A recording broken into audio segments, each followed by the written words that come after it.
You know that feeling, right? That completely brain-fried, drained feeling after hours just scrolling on your devices? Well, today, we're not just going to talk about the problem, we're actually going to find a real solution. Let's dive into the information diet. So, does this sound familiar? You've been scrolling, clicking, swiping, but instead of feeling more connected or informed, you just feel tired, you know? Maybe even anxious, like your brain is just full of static. If you're nodding your head right now, you are absolutely in the right place, and you are definitely not the only one. And if you're part of our crowd, people who spend a lot of time online, I'm betting some of these look pretty familiar. Look, this isn't some kind of personal failing. It's a totally shared experience in this digital age. This feeling of exhaustion, of burnout, of having a scattered focus, it's so common, it has a name: digital overload. Okay, so to really get a handle on what's going on, we need to reframe the problem.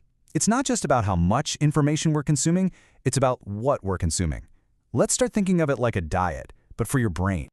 Now, this is where things get really interesting, because here's a hidden distinction most people totally miss. We all talk about information overload, right? Which sounds like it's just a quantity problem, too much stuff. But the real culprit is something called information obesity, and that's a quality problem. It's about binging on endless data that never actually turns into useful knowledge. And here's the powerful framework for this idea from Andrew Whitworth. He defines information obesity as failing to turn all that data into something that actually nourishes us. And here's the crucial point. We are gorging on information, but we are starving for actual knowledge. And this just illustrates the whole idea perfectly. I mean, think about it. Consuming a non-stop diet of clickbait, outrage, and endless notifications, it is literally the mental equivalent of living on sugar and fat. Sure, it gives you a quick rush, but it leaves you feeling mentally sluggish, cluttered, and, weirdly enough, less informed than when you started.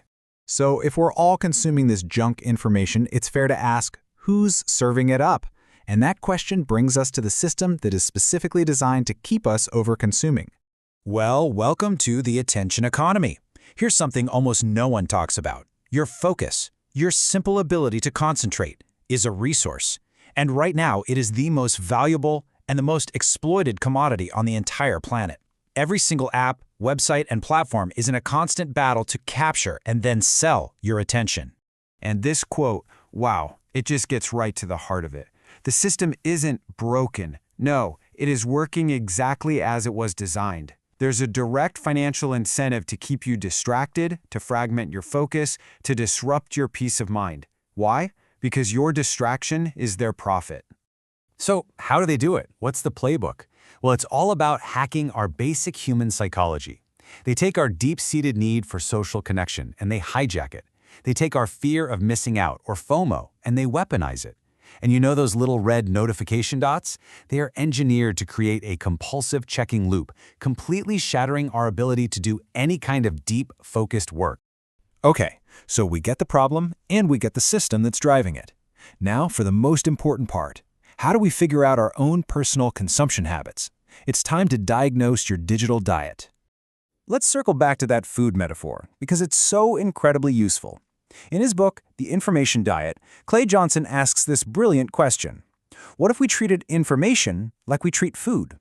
What if every single piece of content came with a nutritional label, showing us exactly what we're putting into our minds? And here it is. Here is the framework to do exactly that. Think of this as the digital nutrition label for your information diet. You can use it on literally anything you consume. Just ask yourself, what's its purpose? Is it here to inform me or to enrage me? When I'm done with it, do I feel clarity or do I just feel more anxiety? This is the strategic way to start telling the difference between nutrient-dense content and empty mental calories. All right, so once you've diagnosed the problem, it is time for a practical plan. And please don't worry, this is not about becoming a digital hermit and throwing your phone in a lake. This is just about mindful consumption. So here it is, a simple, totally doable plan, a safe and practical way to start, even if this all feels a bit overwhelming.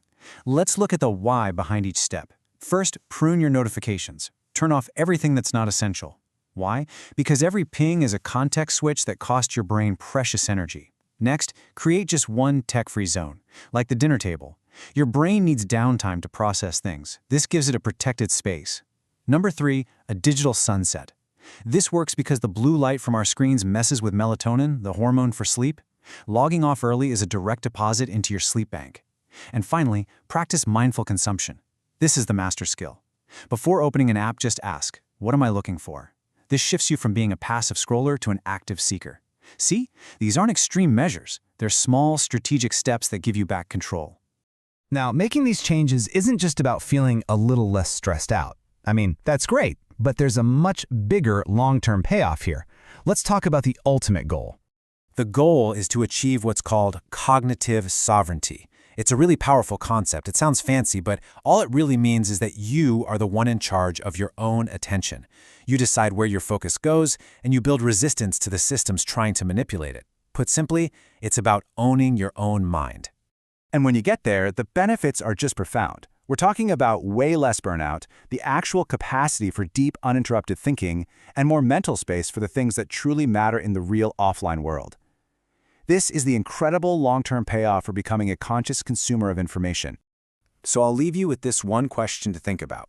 As you start to curate your information diet and take back your focus from the attention economy, what will you build? What will you create? What will you experience with all that newfound mental clarity? The possibilities are pretty much endless. If this touched your heart, please subscribe, like, and share it with your family. Save this for more meaningful content ahead.